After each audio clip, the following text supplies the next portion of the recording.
अस्सलामु अलैकुम रहमतुल्लाहि व बरकातुहू। उम्मीद है कि आप हजरात खैर आफियत से होंगे।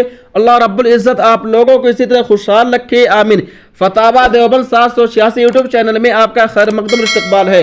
मेरे दोस्तों, कुर्बानी में अकीका की नियत करना कैसा है? बहुत सारे लोगों को देखा गया है कि जब वो कुर्बानी के जानवर को ज़बह करते हैं तो उनमें अकीका की नियत भी कर लेते हैं। तो क्या अकीका की नियत कर लेने से उनकी कुर्बानी कबूल होगी, उनकी कुर्बानी मानी जाएगी या नहीं? इस बारे में उलमाए देवबंद क्या फरमाते हैं, आइए बगैर किसी तमहीद व ताखीर के जान लेते हैं, सुन लेते हैं। सवाल, क्या कुर्बानी में अकीका की नियत करने से अकीका और कुर्बानी अदा हो जाते हैं? जवाब, छोटे जानवर में या बड़े जानवर के सिर्फ एक हिस्से में शरअन सिर्फ एक ही नियत की जा सकती है, ख्वाह कुर्बानी की नियत हो या अकीका की। एक हिस्से में दो नियतें दुरुस्त नहीं। अलबत्ता कुर्बानी के बड़े जानवर ऊंट, गाय, भैंस वगैरह के 7 हिस्सों में कुर्बानी के हिस्से के अलावा अकीका की नियत से मुस्तकिल हिस्सा शामिल किया जा सकता है। जो हिस्सा अकीका की नियत का होगा वह अकीका शुमार होगा, बाकी हिस्से कुर्बानी के शुमार होंगे। कुर्बानी के साथ अकीका करते हुए कुर्बानी की गाय वगैरह में लड़के के लिए 2 हिस्से और लड़की के लिए 1 हिस्सा रख लिए मुस्तहब है।